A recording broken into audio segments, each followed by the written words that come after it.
Welcome to the deep dive.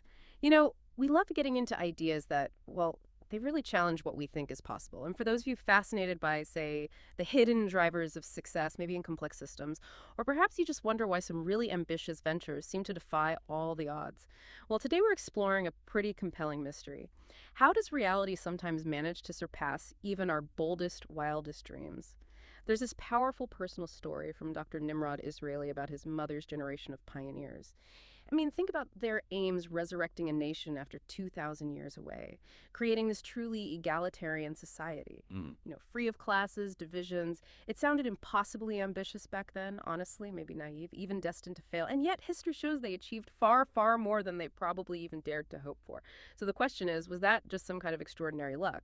Or is there maybe a predictable mechanism at play here? And maybe more importantly for you listening, could understanding that mechanism actually help you tackle your own seemingly huge goals, personal, professional, whatever they might be? That's exactly the question. It's precisely that kind of outcome that led to thinking about what we're calling the universal law of increasing complexity, or ULI for short.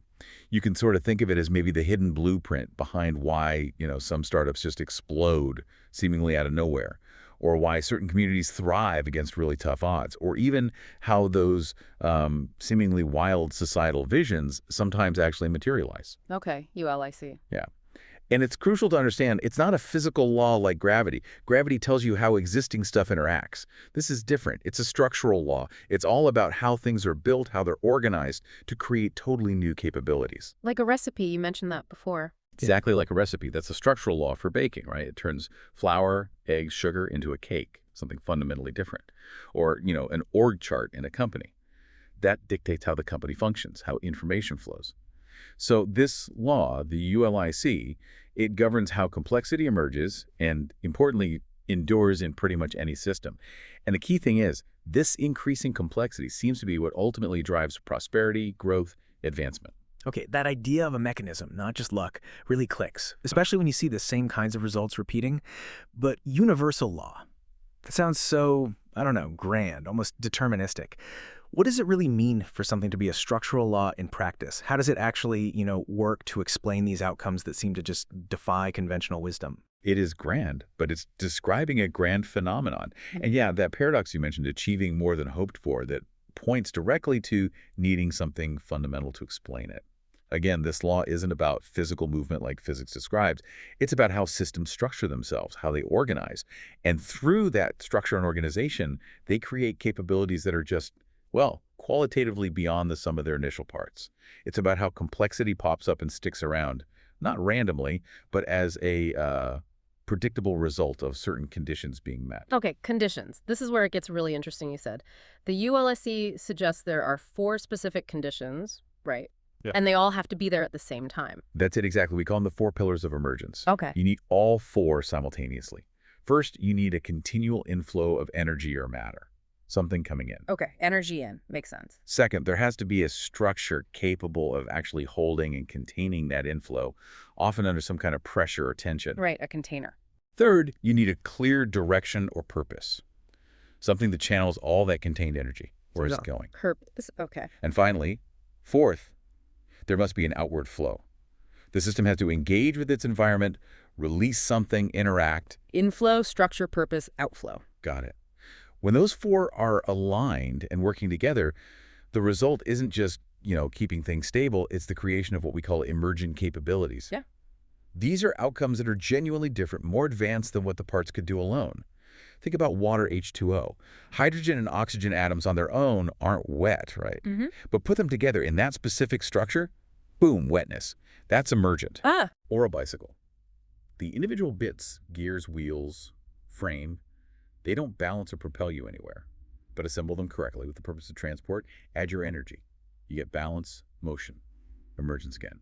And the living cell example is maybe the most profound. It absolutely cannot exist without its membrane, the structure. It needs energy flowing internally, it needs its genetic instructions, the purpose, and it must exchange materials with its environment, the outflow. All four are totally non-negotiable. Okay, yeah, the cell analogy really does bring it home. It sounds almost simple when you lay it out like that. Well, simple in concept, maybe complex in execution. And think back to Dr. Israeli's mother's generation.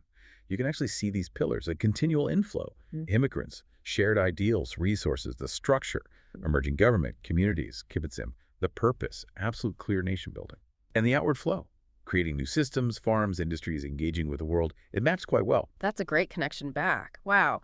And, speaking of things that seem simple but create something amazing, Steve Jobs, he talked about this childhood memory, a rock tumbler. It's funny, sometimes my week feels like being in a rock tumbler. But seriously, he saw this neighbor using just a basic motor turning a coffee can. Inside were ordinary rough stones, some liquid, and a bit of grit.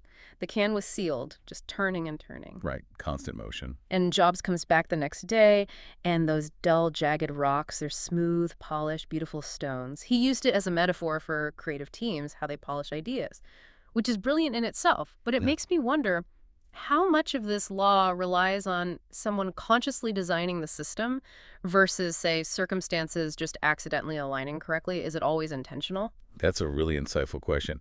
And the answer is, well, it can be both. Emergence can happen somewhat accidentally, but understanding the law allows you to be intentional about creating the conditions for it. That's the power.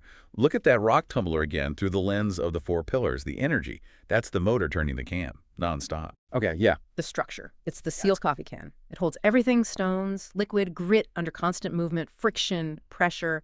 The container keeping it all together. Exactly. The purpose, very clear. Polish the stones. That's the desired transformation. And the outward flow, well, it's the eventual release of the finished product, the beautiful polished marbles or stones. Result going out. Precisely. Now, here's a crucial distinction Jobs also touched on, expanding the metaphor. In the tumbler, the stones are the product. They get transformed. But in a complex system like Apple, or like that nation-building example, the people involved are usually the means, not the end product themselves. The goal isn't necessarily to polish the people in the same way. The true output is better technologies or innovative solutions or maybe more just society. But the process of polishing those ideas, of transforming collective effort into those world-class outcomes, that still requires the same 4 pillars: the energy, the structure, the purpose, and the flow. So what does this all mean for us, practically speaking? Because just having the pillars sort of loosely present, that can't be enough, can it? It feels like their alignment, the execution, how it happens over time, that must be critical. Did that generation of pioneers, for instance, just stumble into the just right timing and pressure, or was there some conscious cultivation happening? You've nailed it. Time isn't just some add-on here. It's integral to the whole process. And for those pioneers, yes, the duration and the intensity of their collective effort, decades of struggle, external threats, internal arguments, all that pressure it had to match somehow the developing structures of their nascent nation. It also had to align with the inputs, the diverse people, their shared and sometimes conflicting values, and of course, that overarching purpose. It sounds like a delicate balance. It really is. Yeah. Think about the rock tumbler again. Spin it too fast, apply too much pressure too quickly, the stones might just shatter, right? Yeah. They break instead of polish. Damage instead of improvement. But spin it too slowly. Not enough friction or time. Nothing much changes. The stones stay rough. And this applies directly to organizations, communities, even whole nations. You could, for example, pump massive amounts of foreign aid or technology that's energy and matter inflow into a society. But if the internal structures, the institutions, the social norms aren't designed or ready to contain and channel that inflow towards a clear shared purpose. It could backfire. Absolutely. Yeah. It can lead to chaos, corruption, destabilization instead of progress. We've unfortunately seen historical examples of that, where sudden wealth or resources actually caused more harm than good because the structure wasn't right. Conversely, too little pressure, too slow a process, not enough grit in the system. That leads to stagnation, complacency, nothing much improves. So the structure has to be fit for purpose. Exactly. It reinforces this key idea. Every purpose requires its own structural design. The kind of container you need to polish stones is vastly different from the structure needed to foster a creative design team or build a national economy. And it's not just about having the 4 elements present. They have to be suited to each other and to the specific task at hand, operating at the right intensity over the necessary duration. It's a dynamic interplay.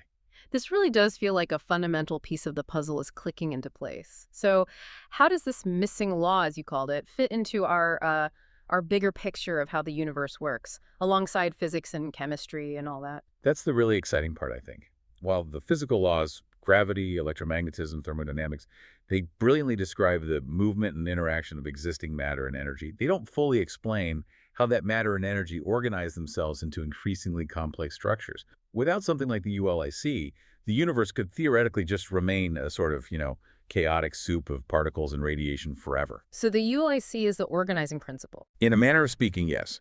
It's the principle that allows matter and energy to structure themselves into atoms, then molecules, then stars and planets, complex ecosystems, and eventually things like consciousness and societies. It's the law that seems to enable the transformation of raw existence into structured, functioning reality. It enables creation and evolution at literally every level we observe. Wow. Think of it this way. Gravity needs matter to act upon, right? And matter itself couldn't form without the fundamental forces holding particles together. In the same vein, complexity, these ordered functional systems, seemingly cannot arise or endure without the specific structural conditions that the ULIC describes. So taken together, the known physical laws plus this universal law of increasing complexity start to form a more unified framework. A framework for understanding, well, Yeah. everything. For understanding why the universe and the societies within it take the shapes they do, why they evolve towards greater capability, greater complexity under the right conditions. And critically, this understanding isn't just academic. It can potentially guide us, quite practically, in how we shape the structures and conditions needed to foster prosperity, to lift communities, maybe even nations. That is a truly powerful insight. It's almost, mind-bending, like you said earlier, to think that so often feels like sheer luck or some impossible, unforeseen success, like that story of the pioneers you began with, might actually be the predictable, understandable result of these underlying conditions being met. It completely shifts how I'll think about, building anything, creating anything going forward.